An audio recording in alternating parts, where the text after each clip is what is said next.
I'm even aware that not even a single one of you came to wish me a Merry Christmas.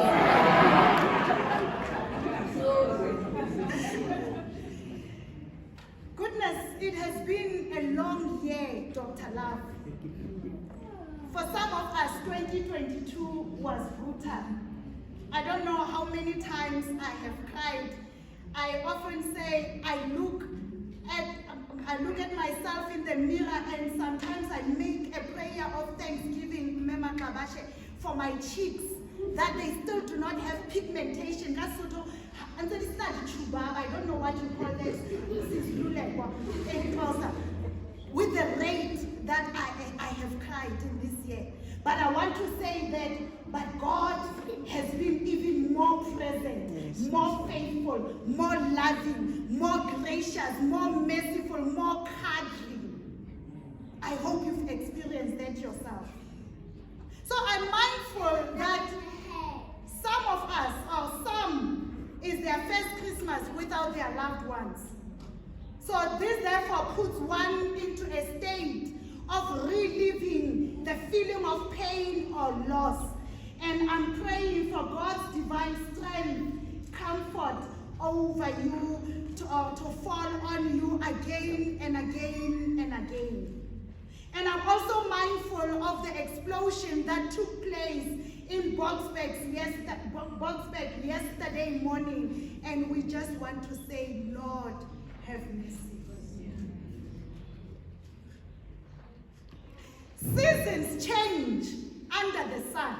Yes. We have just stepped out of the Advent season, a period of joyful expectation.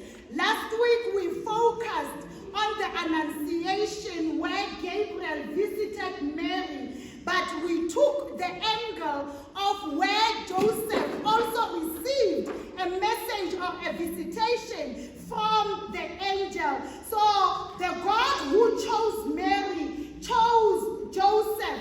So we looked at Christmas from the eyes of Joseph, and we spoke under the title that says, a Joseph who listens to God, and a God who speaks to a Joseph.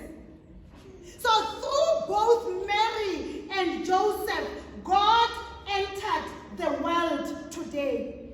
Today is what we know as Christmas, the birth of Jesus, a period of 12 days beginning today until the 5th of January, where we will now experience Epiphany from the 6th of January. This is the moment when I said on my Facebook page this morning that if we think that the battle of the war was won at the cross, I want to submit and say the battle and the war, Dr. Love, was won today, but the cross is nothing but climax, because the radicalness began when God entered this world. Amen.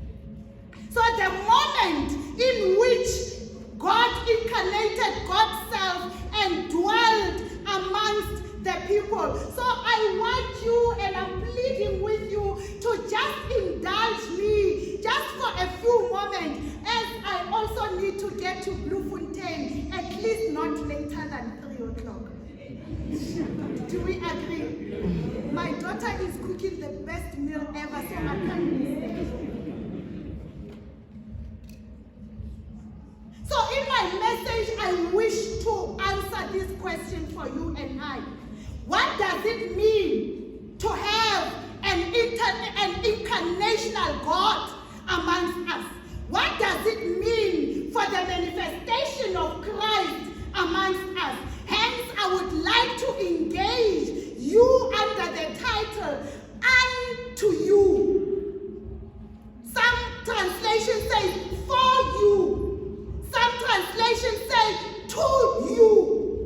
This theme is derived from Isaiah 9, verse 6, and Luke 2, verse 11. Verse 6 reads, for to us a child is born, to us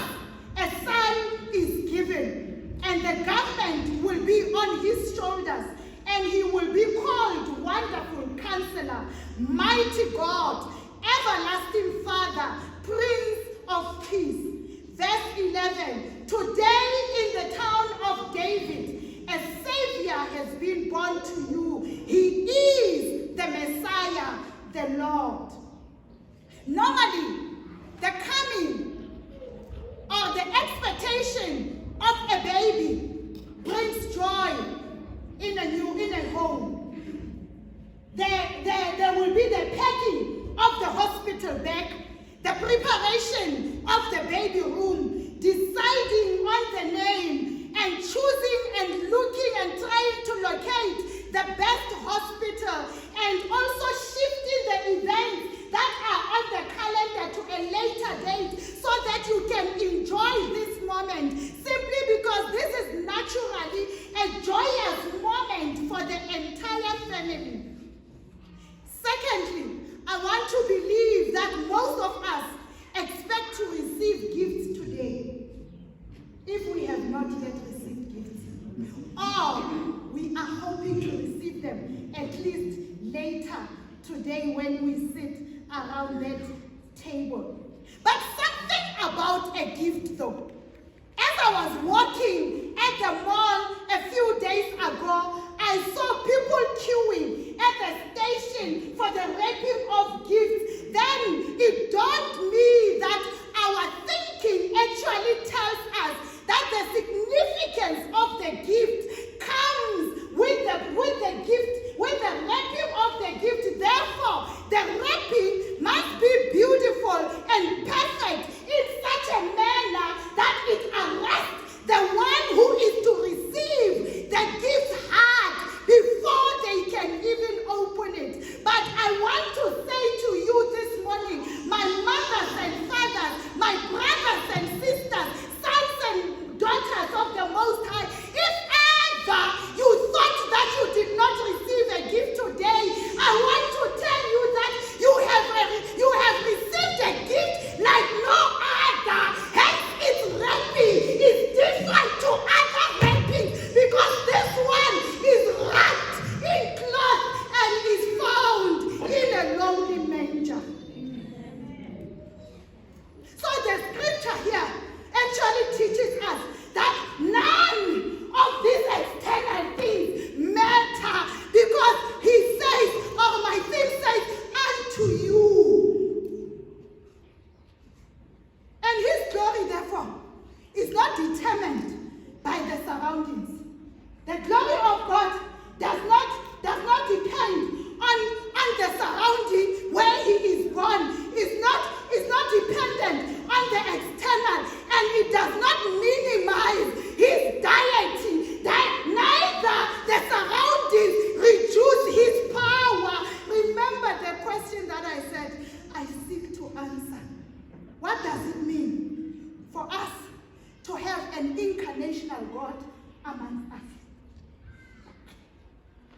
Incarnation, by the way, the concept incarnation is taken from Philippians 2 verse 7. The God who emptied God's Son, the God who took a form of a servant, the God who came into the world to look like you and I, so that he can taste our suffering, he can taste our pain. So he left his heavenly comfort, he took off his godly power and became like you and I. That's an incarnational God. What does it mean for a Savior to be born unto you, or to you, or for you? When he came into this world, as I said, as a human being, he took humanity upon himself, and humanity as well took divinity upon himself. So this means that he is moved by our suffering. He is touched by our infirmities. God knows mankind, and he knows you, and he knows me. So he knows our pain. He knows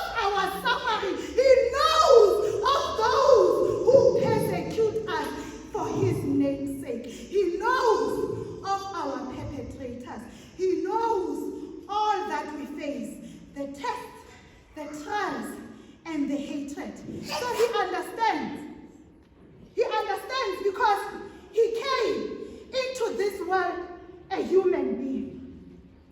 So what moves us moves God as well.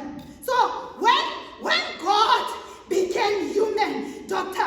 Love, I want to say, submit that we also became divine. So we have his power in us. When he tasted our pain and our humanity, we also know what it is to be God.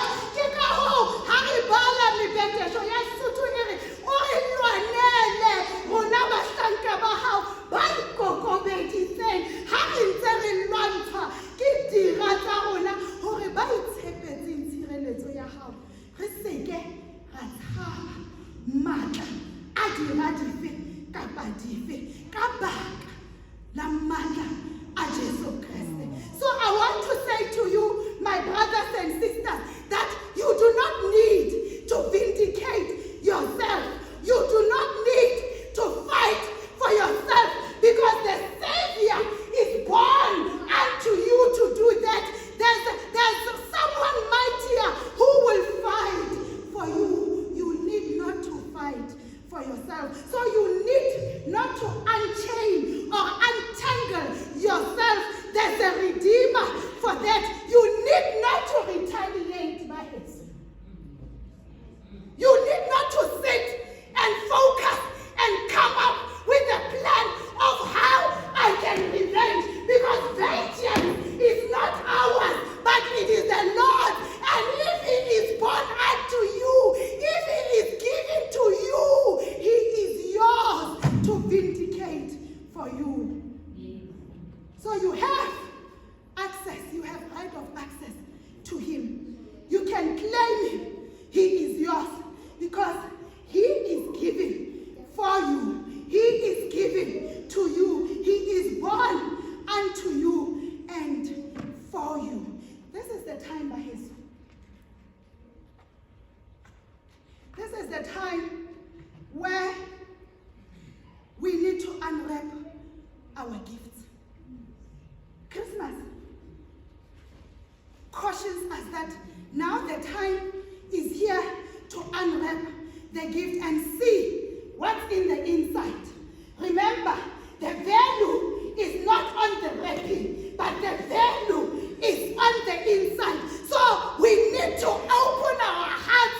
I'm calling to all of us as Calvarians to open our hearts, because we have been expecting all along. So you have been expecting, and anticipation in its nature means that now I'm preparing myself to receive. So you open yourself to receiving. In closing, I want to talk about this other man. I think he was somewhere in the Eastern Cape. Please don't get unsharp. This guy bought a Jojo tank. And as he bought the Jojo tank, he installed the Jojo tank. And it happened that it rained. And when it rained, heavily though, not just a normal rain, but what happened was, after the rain, he goes to check, what do I have in my Jojo tank? And he realizes that other neighbors, their Jojo tank is overflowing. Jalo ka mopesaleme a bua a re mogope wa ka wa gapatseha. Kante the mistake when he checks his Jojo tank is empty, mama mwabeni. Kante the mistake that he did, he failed to open his Jojo tank. That's what we do as Christians. We come in and out, yet we fail to open ourselves to our Savior. So we remain empty. We remain empty. That's the mistake that we do as Christians. We fail to open ourselves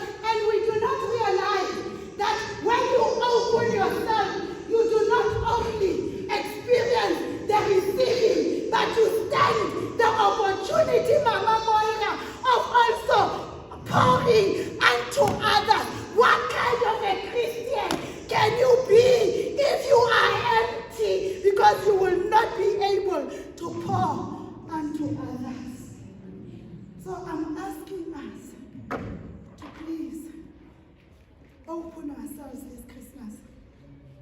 On this last day or last Sunday of the year, as we are about to cross over into 2023.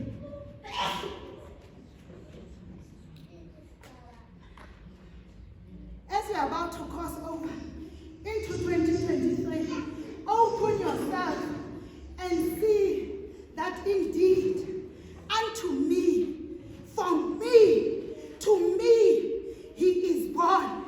And then sing with confidence that the Savior is born, and sing closer 244 and say, unabantu bakho Thixo ngamaxesha onke ubancina ubancede endaweni zonke, and sing uthi even masizotshutshiswa ithini so abo batshutshiswa khona somelezwa nguwe Thixo, because there's no other Savior other than God. Nasemahamshweni Thixo baqiniwe nguwe, simply because we understand that what is born today is not small. What is born today is not ordinary. What is born today is not like you and I, but what is born today is the Messiah, is the anointed one. He is the King of kings. He is the Lord of lords. He is the everlasting God. He is the mighty God. He is a wonderful counselor. He is everything in our lives. He is my Lord and Savior. He is, Memalibelo, your Lord and Savior. Do you know what is his name? His name is Jesus. His name is like no other. When you call on his name, the gates are opening, the doors are open, the chains are removed, because his name, it is his nature to save even a wretched like you and mine. Would you want this Christmas as we ask Mama Mwabe to please come and play? And I want to invite people who say, unto me he is born.